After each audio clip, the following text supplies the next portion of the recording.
15 रुपए में जो फसल पैदा करता है उसे खरीद के 300 रुपए तक बेचते हैं। उस किसान को अगर उसकी लागत और मेहनत के अनुसार थोड़ा मुनाफा जोड़ करके गारंटी दे दी जाए तो देश विनाश कर देगा।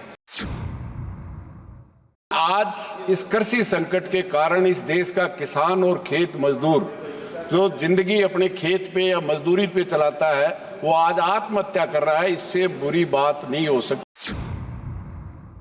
आज वो अपनी पैदावार का किसान केवल एमएसपी मांग रहा है, न्यूनतम समर्थन मूल्य की गारंटी मांग रहा है, वो देने के लिए सरकार तैयार नहीं है। इस देश के किसान का दूध और कंपनी का पानी बराबर बिकता है और हम कहते हैं कि ये देश के साथ न्याय है। मैं समझता हूं इससे बड़ी अन्याय नहीं हो सकती। सभापति महोदय, आपने बजट पे बात रखने के लिए अनुमति दी, इसके लिए तो मैं आपका आभार व्यक्त करता हूं।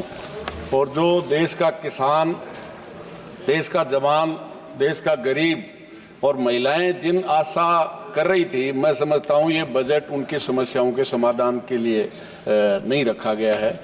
जहां कहा जा रहा है आज किसान इस देश की आज़ादी के 75 साल बाद भी अगर इस कृषि संकट के कारण वो आत्महत्या कर रहा है, मैं समझता हूं अंग्रेजों के वक्त, राजशाही के वक्त भी आत्महत्या नहीं करता था, इससे भी बुरी स्थिति थी।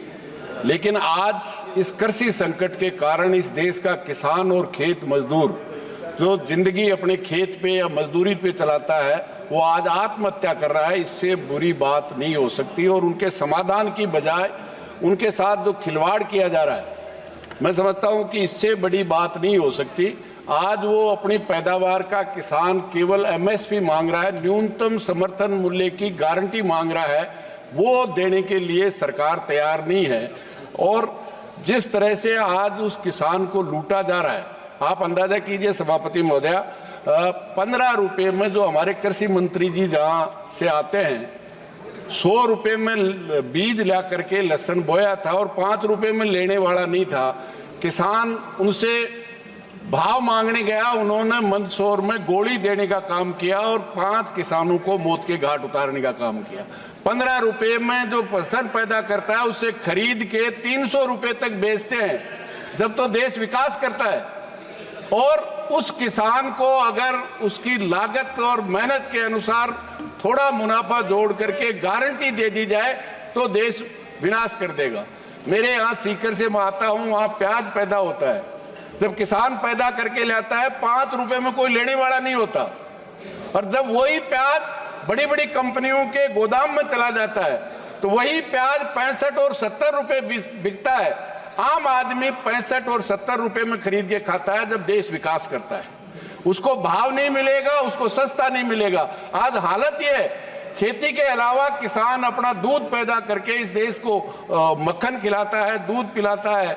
उस दूध की हालत ये है आज। इस देश के किसान का दूध और कंपनी का पानी बराबर बिकता है और हम कहते हैं कि ये देश के साथ न्याय है। मैं समझता हूं इससे बड़ी अन्याय नहीं हो सकती। आज 25 रुपए में दूध, 26 रुपए में दूध लिया जाता है और 50 रुपए में दिया जाता है, और एक पानी की बोतल भी 30 रुपए में और 40 रुपए में मिलती है। मतलब अमीर का पानी और किसान का दूध अगर एक भाव बिकता है और सरकार में बैठे हुए लोग कहते हैं उस किसान के साथ हम न्याय कर रहे हैं, तो मैं समझता हूं ये इससे बड़ी अन्याय नहीं हो सकती। ये सरकार बढ़ते ही भूमि अधिग्रहण अध्यादेश लेके आई, इस देश का किसान लड़ा, अध्यादेश पास नहीं कर पाए, फिर काले कानून लेके आए। 1 साल से ज्यादा समय तक इस देश का पूरा किसान लड़ता रहा, आखिर में कानून वापस लेने पड़े। लेकिन 9 अगस्त 2021 को ये लिख के दिया था इस देश की सरकार ने कि उनको हम एमएसपी देंगे। जितने झूठे मुकदमे सरकार ने मान लिया कि किसान की ये आंदोलन सच था। जिस दिन नामों से इस तरफ बैठे हुए लोगों ने, इनके नेताओं ने किसानों के किन किन ये आतंकवादी हैं, ये माओवादी हैं, लेकिन आखिर कानून वापस लेने पड़े और ये लिख के दिया। आप कहें तो सभापति महोदय मैं टेबल कर सकता हूं, वो झूठे मुकदमे वापस लेंगे जो 700 से ज्यादा किसान शहीद हुए हैं उनको पैकेज देंगे। आज तक एक को भी पैकेज नहीं दिया। केंद्र सरकार, दिल्ली की पुलिस ने जो झूठे मुकदमे दर्ज किए थे, एक मुकदमा आज तक वापस नहीं लिया। आज ये हालत निश्चित रूप से कि उस किसान को देने के लिए नहीं है, तो कम से कम उसके साथ ये विश्वासघात तो नहीं करे। जहां एमएसपी की बात करते हैं, मैं समझता हूं राजस्थान सबसे ज्यादा बाजरा पैदा करता है। अभी 2500 रुपए पर क्विंटल के हिसाब से एमएसपी थी, अभी सरकार ने 150 रुपए बढ़ा करके 2650 रुपए किया है। सरकार जब उत्तर दे, हमारी वित्त मंत्री तो बता दे, इस 10 साल में राजस्थान के किसान का एक कुंटल भी बाजरा नहीं खरीदा।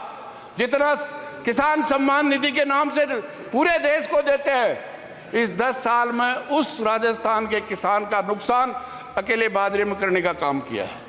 ये हालत एक जगह नहीं है, हर फसल में।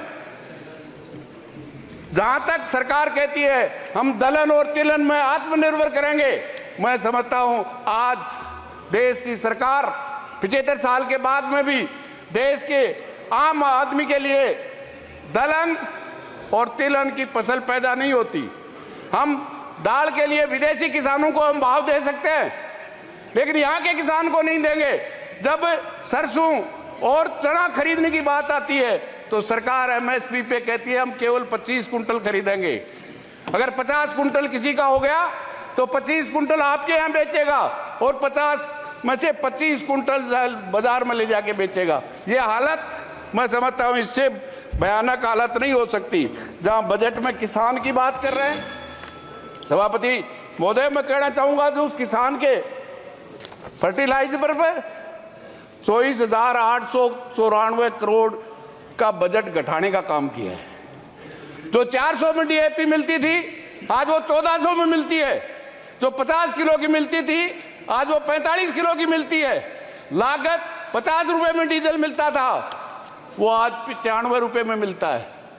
खाद हो, बीज हो, डीजल हो, सब कंपनियां माला माल है और काम लेने वाला निश्चित रूप से बेहाल है। जहां मनरेगा में जितना 86,000 करोड़ रुपया अलॉट किया गया है, इस बजट में 41,000 करोड़ रुपया इस 4 महीने में खर्च हो गया है। आज ही मंत्री जी उत्तर दे रहे थे कि हम 100 दिन का काम देने की गारंटी है। एक भी स्टेट ऐसा नहीं है